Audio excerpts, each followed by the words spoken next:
प्यारे बच्चों, मैं आमोदिनी डीवी शर्मा यूट्यूब चैनल से डॉक्टर विजय वल्लभ शर्मा एक बार फिर से आपका हार्दिक स्वागत करता हूं। भवतम भवती नाम तो स्वागतम व्याहरामि। मैं आपको बताना चाहता हूं कि हमने कक्षा 10 की हिंदी की पुस्तक के साथ लागू होने वाली संस्कृत की पुस्तक संस्कृत विनोदिनी का भी यूट्यूब पर वीडियो डालने का निर्णय किया है ताकि आपको सहूलियत हो सके। आपको पहला पाठ मिल गया होगा, आज हम दूसरा पाठ करेंगे।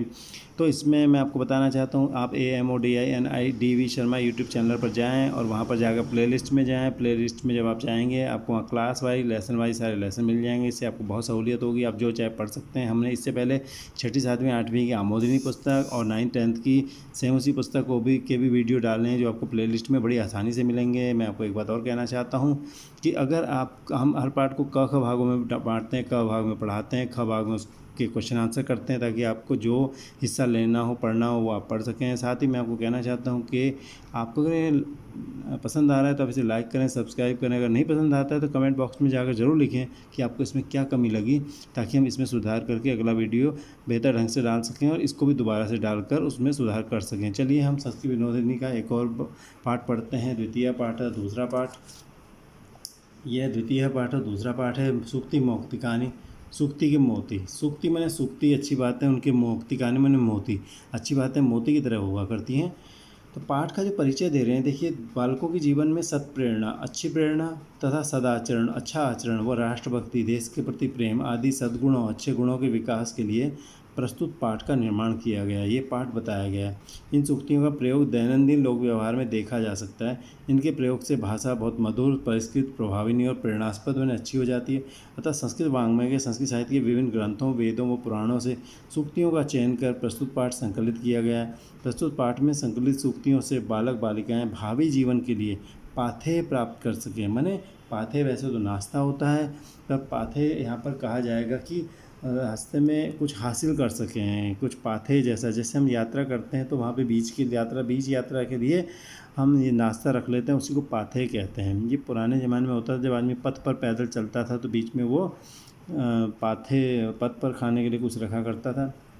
इसी तरह से इससे पाथेय का मतलब मार्ग निर्देशन, दिशा निर्देश आप प्राप्त कर सकें। यही इस पाठ का उद्देश्य है। बहुत अच्छे सूक्तियाँ हैं। देखिए, ये कहा जा रहा है एक एव जगत सृष्टा, जगत का जो सृष्टा है, बनाने वाला है, एक एव, एक ही है।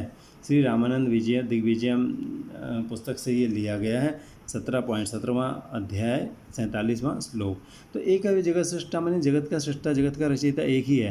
लोग आपस में झगड़ते हैं मंदिर मस्जिद के नाम पे, चर्च के नाम पे, गुरुद्वारे के नाम पे, लेकिन उनको ये पता नहीं है कि अगर आप एक मेज़ पड़ी हुई है, उसको कोई टेबल कह रहा है, कोई मेज़ कह रहा है, अगर दोनों आदमी लड़ने लगेंगे कि नहीं ये टेबल नहीं है, ये तो मेज़ है, वो कहेगा ये मेज़ नहीं है, ये तो टेबल है, तो उनको आप क्या कहेंगे? उनको आप बेवकूफ़ कहेंगे। तो जो लोग धर्म के नाम पर लड़ते हैं तो उनको समझना चाहिए कि जगत का सृष्टा एक ही है, बनाने वाला एक ही है। उस पर आप कुछ भी बोल लो, कोई कुछ बोल लेता है, कोई कुछ बोल लेता है, लेकिन कम दिमाग वाले लोग उस पर झगड़ते हैं।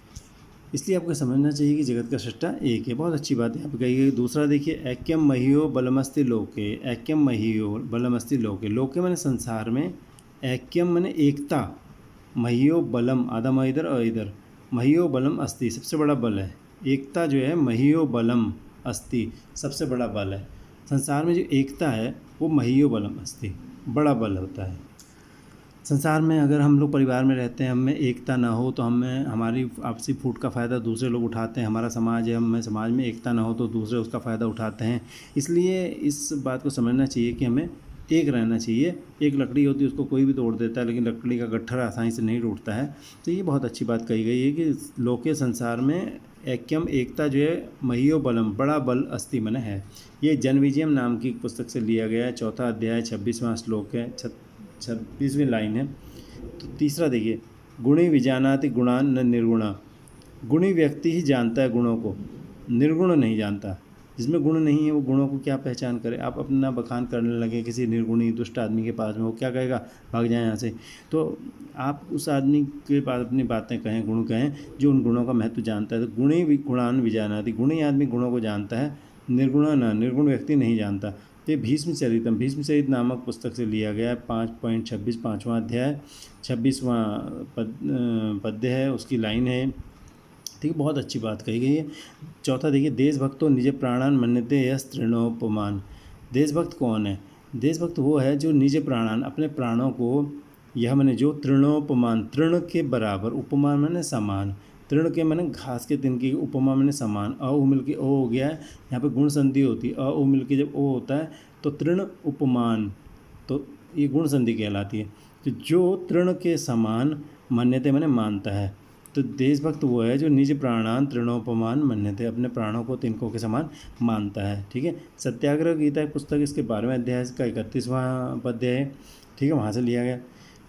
मनोहरति कस्य सताम न वाणी, ये हरिविजय नामक काव्य उसके 24वें अध्याय से 10वां पद्य से लिया गया। मनोहरति कस्य सताम वाणी, सज्जनों की वाणी, कस्य न मनोहरति, किसका मन नहीं हरती, किसको अच्छी नहीं लगती।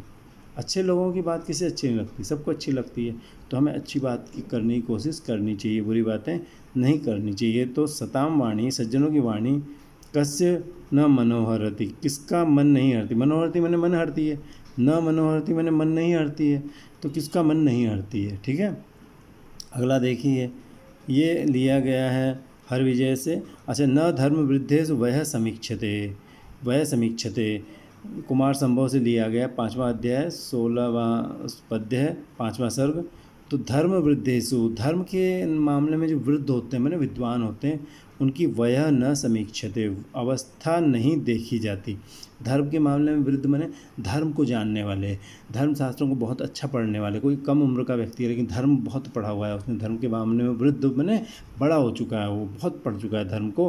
वृद्ध मैंने यहाँ पे बड़ा है, ज्ञान से बड़ा, तो धर्म के मामले में बड़ा जो हो गया, उसकी वयः मैंने अवस्था, न मैंने नहीं, समीक्षते मैंने देखी जाती, उसकी अवस्था नहीं देखते। तो कुमार संभव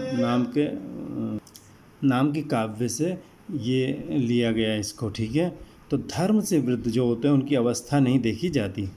तो गुणतः पूज्यते लोके मानवो न तो जन्मतः, गुरु शापम कोई पुस्तक है, उसके 2 अध्याय के 35वें श्लोक से इसे लिया गया है। लोके मानव गुणतः पूज्यते, संसार में मनुष्य गुण से पूजा जाता है, न तो जन्मतः, न कि जन्म से। संसार में मनुष्य गुण से पूजा जाता है, न कि जन्म से। गुरु शापम किताब से लिया गया है। ठीक है, मनुष्य के अंदर गुण हो तो उसकी पूजा होती, गुण ना हो तो उसकी पूजा नहीं हुआ करती है।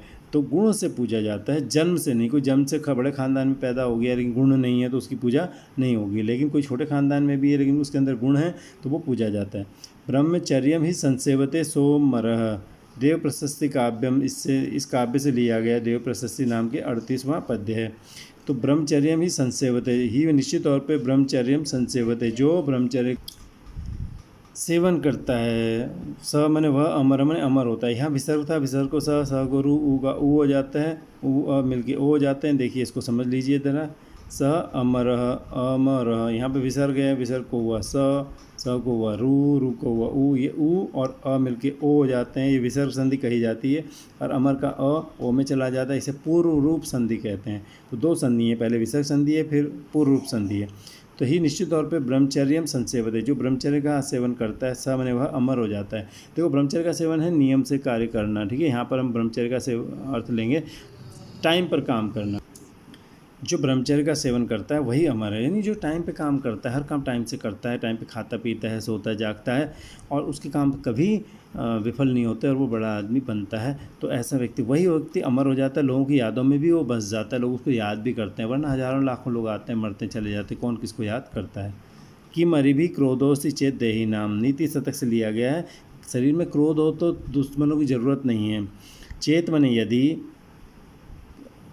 देही नाम शरीर वालों के शरीर में, देही नाम मैंने मनुष्य को, क्रोध अस्थि मैंने क्रोध है, अगर मनुष्य को क्रोध है तो अरिभी किम, शत्रुओं से क्या मतलब, शत्रुओं की ज़रूरत ही नहीं है। आधा म इधर अ इधर, अरिभी मैंने अरियों से, अरि मैंने शत्रु, शत्रुओं से क्या मतलब। क्रोध विसर्गो स गुरु ऊ बचा, ऊ अ मिल के ओ हो गया। ठीक है, यहाँ अ था, विसर्ग को स को रू को ऊ अ मिल के ओ हो गया, ये थी विसर्ग संधि। और अ ओ में चला गया, ये पूर्व रूप संधि।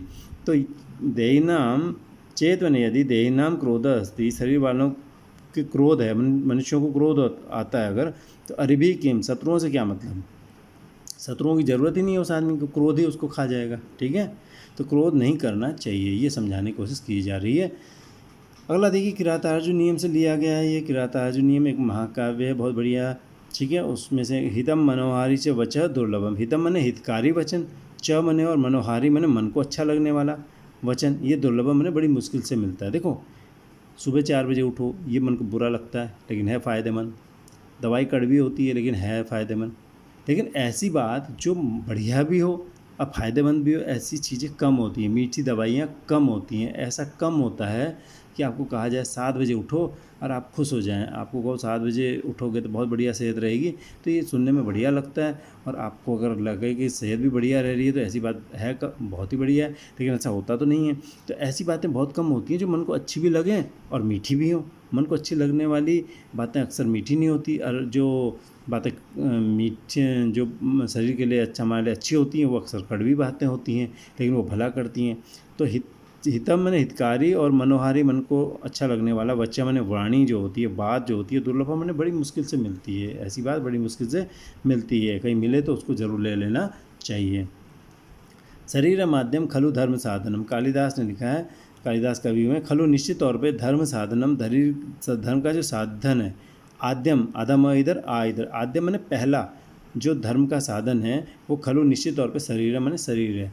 धर्म का साधन मैंने धर्म करने का जो साधन उपाय है, एक उपकरण है, वो कौन है? शरीर है। हमारा शरीर ठीक रहेगा तो हम धर्म कर पाएंगे, शरीर ठीक नहीं रहेगा तो हम धर्म नहीं कर पाएंगे। तो हमें अपने शरीर की चिंता करनी चाहिए, अपने शरीर को बचाकर रखना चाहिए। तो खलु निश्चित तौर पे धर्म साधनम, आद्यम धर्म साधनम, पहला जो धर्म का साधन है वो शरीर है। तो रामायण से लिया गया, नहीं प्रतिज्ञा प्रकुर्वन्ति वितथाम सत्यवादी न, सत्यवादी लोग कभी झूठी प्रतिज्ञा नहीं करते। सत्यवादी न, सत्य बोलने वाले लोग जो है, वितथाम प्रतिज्ञा, झूठी प्रतिज्ञा ही निश्चित तौर पे न प्रकुर्वन्ति, नहीं करते। सत्य बोलने वाले लोग वितथाम प्रतिज्ञा, झूठी प्रतिज्ञा ही निश्चित तौर पे न प्रकुर्वन्ति, नहीं करते। निश्चित तौर पे सच बोलते हैं जो, वो झूठी बातें, झूठी प्रतिज्ञा नहीं करते, झूठे वादे नहीं किया करते। तो हमें भी कोशिश करनी चाहिए कि हम जो है झूठी बातें न बोलें। ठीक है, तो ये पार्ट आपको कैसा लगा पढ़ाने में? अगर आपको पसंद आया तो आप इसे लाइक सब्सक्राइब कर सकते हैं। अगर आपको पसंद नहीं आया तो आप कमेंट सेक्शन में लिखें कि आपको क्यों पसंद नहीं आया, क्या कमी लगी है। आपको एक बात और बताता हूँ कि आपको यूट्यूब में जब आप इसे पढ़ें तो उसमें ऊपर जो वीडियो चल रहा है, ऊपर राइट साइड में 3 बिंदु होते हैं, वहाँ आप क्लिक करेंगे। क्लिक करने पर जो 4-5 ऑप्शन आएंगे, उनमें बीच में एक ऑप्शन आता है स्पीड का। उस स्पीड के ऑप्शन में आप ऐसा कर सकते हैं, क्लिक करने के बाद उसकी स्पीड को घटा बढ़ा सकते हैं। बोलने की स्पीड अपने आप घट बढ़ जाती है। तो आपको अगर तेज़ सुनने में लग रहा है तो आप इसे घटा सकते हैं। अगर आपको धीमा स्पीड कम लग रही है तो आप स्पीड को बढ़ा भी सकते हैं मेरे बोलने की। ठीक है, तो चलिए अगले पार्ट तक आपसे मिलते हैं। अगले पार्ट में इसके क्वेश्चन आंसर आपके सामने लेकर आएंगे। तब तक के लिए आपसे विदा लेते हैं। धन्यवाद।